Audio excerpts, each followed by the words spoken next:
Buenas, mi grupo y yo le venimos a hablar sobre la guía 3 de radiobiología y radioprotección.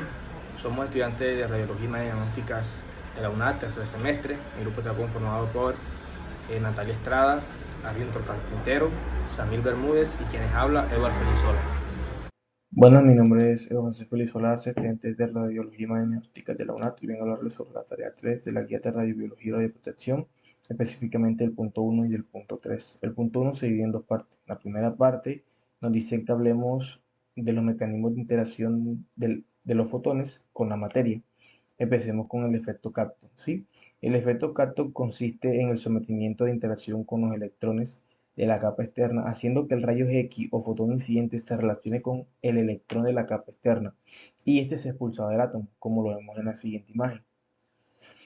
Aquí, ahora sigamos con el efecto fotoeléctrico. Este sucede cuando un rayo X incidente es absorbido en su totalidad durante la ionización de un electrón de la capa más externa, por lo tanto el fotón incidente desaparece y el electrón de la capa es expulsado del átomo, como lo vemos acá, está siendo expulsado.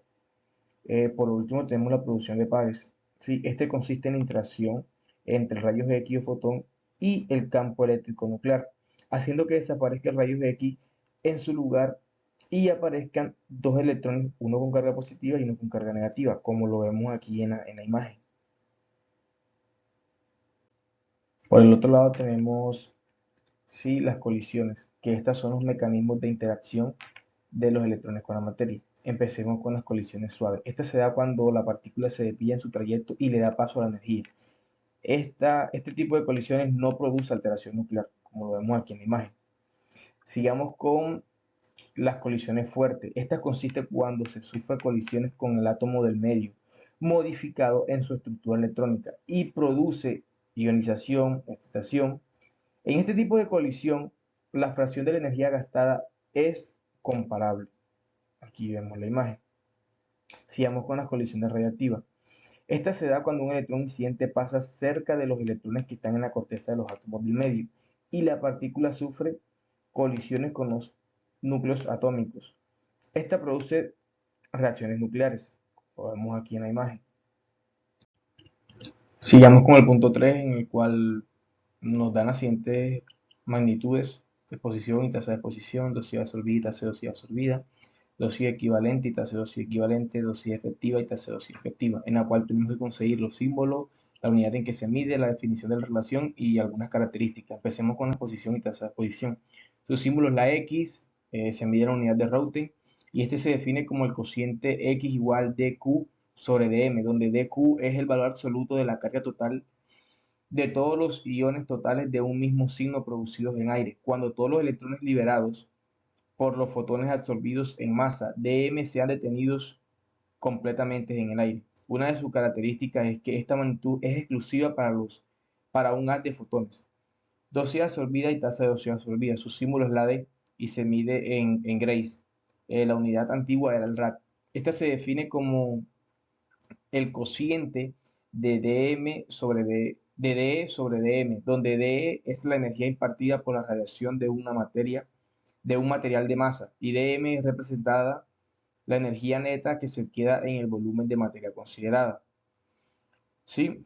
Una de sus características es que la dosis absorbida es la magnitud dosimétrica de más interés y esta resulta válida para cualquier tipo de radiación y requiere especificar el material en el que se cede la energía. Ahora tenemos la dosis equivalente y tasa de dosis equivalente. Su símbolo es la H y su unidad se mide en Sievert. Esta es una magnitud física que se describe el efecto relativo de los distintos tipos de radiaciones ionizantes sobre los tejidos vivos.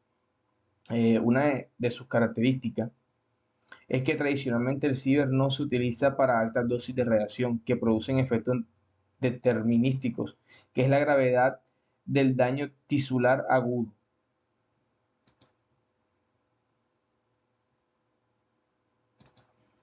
Sigamos con la dosis efectiva y tasa de dosis efectiva. Su símbolo es la E y también se mide la unidad de Sievert. Definición de la relación. Esta magnitud es un indicador cuantitativo de la probabilidad que pueda ocurrir en efecto estotástico. Generalmente el cáncer sobre una persona irradia a cuerpo completo. Una de sus características es que para cada órgano es necesario calcular la dosis equivalente debido a la exposición interna y externa. Muchas gracias. Muy buenas, mi nombre es Arlindo Carpintero, soy estudiante de Radiología, Imagen y Diagnóstica. El día de hoy le vengo a hablar acerca de la actividad número 5, que fue mi punto que me tocó exponer. Entonces, básicamente, la actividad número 5 nos dice que debemos mencionar y explicar los tipos de exposiciones de acuerdo con lo revisado en la resolución 181434 del Ministerio de Minas y Energía. Bueno, ¿qué nos dice esta resolución? Básicamente esta resolución nos establece diferentes tipos de exposiciones relacionados con la radiación ionizante. Estos tipos de exposiciones se clasifican en tres categorías principales. Como muy bien pudimos darnos de cuenta en el reto anterior, ya tuvimos conocimiento de estos tres tipos de exposiciones, tuvimos contacto con estas tres clasificaciones, de las cuales son exposición médica, exposición ocupacional y exposición pública. La exposición médica se refiere a la exposición de pacientes a radiaciones ionizantes durante procedimientos médicos como lo son la radiografía, la tomografía, los fluoroscopios, entre otras. Esta exposición se realiza con el objetivo de diagnosticar enfermedades o para el tratamiento de patología y deben realizarse bajo la prescripción y supervisión médicas para garantizar que los beneficios superen los riesgos. En segundo lugar tenemos la exposición ocupacional. Esta se refiere a la exposición de los trabajadores que realizan actividades relacionadas con fuentes de radiación ionizante como el personal médico, el personal técnico en radiología, entre otras. Esta exposición debe ser controlada y limitada a nivel seguro y los trabajadores deben recibir capacitación adecuada sobre el riesgo asociado con la radiación y las medidas de protección necesarias. Por último tenemos la exposición pública. Esta se refiere o hace énfasis a la exposición de la población en general a fuentes de radiaciones ionizantes como pueden ser la radiación proveniente de instalaciones médicas, industriales o ambientales. Esta exposición debe ser controlada y limitada a nivel que no se presente un riesgo significativo para la salud pública y se deben implementar medidas de protección y vigilancia adecuadas para garantizar la seguridad de la población. En resumen, deducimos que la resolución 181434 del Ministerio de Minas y Energía establece los tipos de exposiciones como médica, ocupacional y pública y establece los requisitos y medidas de protección necesarias para garantizar la seguridad de las personas expuestas a radiaciones ionizantes en cada una de estas categorías. En el segundo punto, pues, nos dice que debemos mencionar y explicar las definiciones de las características para las zonas controladas, zonas supervisadas, y nos pide elaborar un dibujo. Bueno, en la radioprotección se utilizan diferentes zonas para clasificar los niveles de exposición a radiación ionizante. Dos de estas zonas son las zonas controladas y las zonas supervisadas. Aquí te explico una de las definiciones y características. Una de las zonas, pues, podemos evidenciar sería las zonas controladas. Es aquella área en la que es necesario aplicar medidas de protección radiológicas para garantizar que la dosis de radiación recibidas por individuos presentes en ella se mantengan por debajo de los límites establecidos. Su característica es acceso restringido, solo personal autorizado puede ingresar a esa zona. Deben mantener un monitoreo constante, se realiza seguimiento continuo de la radiación presente en la zona. Los usos de barrera, pues se utilizan paredes, puertas y otros elementos para reducir la exposición a la radiación. La señalización adecuada puede ser claramente marcada, indicada la presencia de radiación.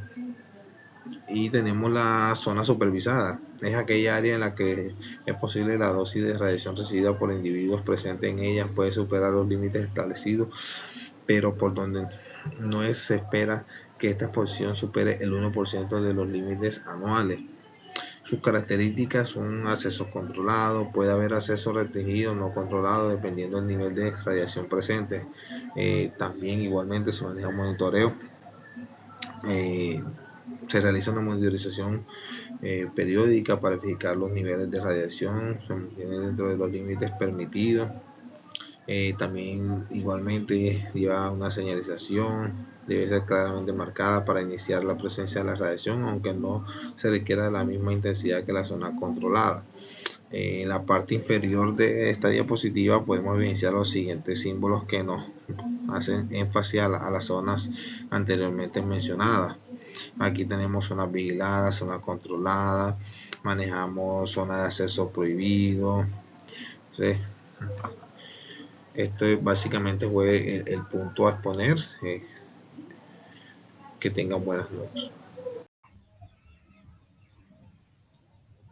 Bueno, me presento, mi nombre es Natalia Andrea Estrada Villalba. Soy estudiante de la UNAD. Hoy le voy a compartir la actividad 7, donde le voy a dar la explicación. La actividad 7 consiste en la detención de la radiación. Se fundamenta en el efecto físico o químico que produce la radiación en la materia con la que interactúa datos. Dibuje la estructura de instrumentos utilizados para la detención de medidas.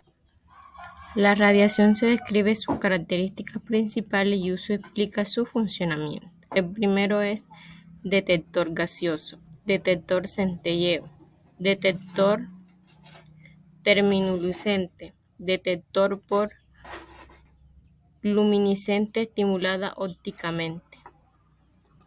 El primero es el detector gaseoso. El detector gaseoso es el más común porque está basado con la capacidad de la radiación que forma iones atravesar del aire u otro gas. El otro es el detector de centelleo. El detector de centelleo de yoduro sódico o de centelleo es otro muy común. Principalmente básico del aparato, del uso de un material que produce una pequeña luz cuando radia incide sobre él. Detector termiluminiscentes. Este consiste en la emisión de luz cuando una materia ha sido expuesta a una radiación ionizante es calentado. Detector por luminiscencia estimulada ópticamente. Esta consiste en la luminiscencia óptica estimulada. Resulta una técnica dosimétrica altamente apropiada en una lectura de radiación absorbida. In vivo in situ, así como también un equipo en tiempo real. Hola, mi nombre es Samuel José Ramón Redondo, soy estudiante de Radiología e Imagen Diagnóstica en la Universidad Nacional Abierta y a Distancia. Hoy vengo a hablar sobre la tarea 3. Yo elegí la actividad número 9. Esta nos habla de una trabajadora ocupacionalmente expuesta que notifica a su jefe y al oficial de protección radiológica que se encuentra en estado de embarazo. Bueno, cuando una trabajadora ocupacionalmente expuesta notifica su embarazo, es esencial considerar cuidadosamente las medidas de protección radiológica para salvaguardar tanto a la madre como al feto. A continuación, les voy a decir detalladamente los cuidados y las prevenciones que se deben tener tanto diarias como semanales y mensualmente. Diariamente se debe seguir estrictamente los procedimientos de trabajo seguro, las preocupaciones establecidas en la zona laboral para minimizar la exposición a la radiación. Y segundo, utilizar todos los equipos de protección personal requeridos y limitar el tiempo en exposición en el área de trabajo. Semanalmente se debe realizar mediciones individuales de la tasa de dosis de la ubicación laboral de la trabajadora embarazada en su nivel abdominal para asegurar que la dosis equivalente no sea el 1 MSV durante el resto del embarazo. Y segundo, implementar medidas adicionales si la dosis se acerca a este límite para reducir la exposición a la radiación. Y mensualmente debemos evaluar la dosis equivalente acumulada en el feto para garantizar que no se superen los límites establecidos. El límite de la dosis equivalente del feto durante todo el embarazo es de 1 MSV. Segundo, implementar medidas adicionales para la dosis equivalente acumulada en el feto se acerque al límite para reducir la exposición a la radiación. En En conclusión, al recibir la notificación de embarazo de una trabajadora, es fundamental tomar acciones para proteger tanto a la madre como al feto. Es crucial respetar los límites de las dosis de la mujer embarazada y realizar las evaluaciones periódicas de la exposición a la radiación. En caso de aproximarse a los límites establecidos, se deben implementar medidas adicionales para reducir la exposición y garantizar un entorno laboral seguro para la trabajadora embarazada. Muchas gracias.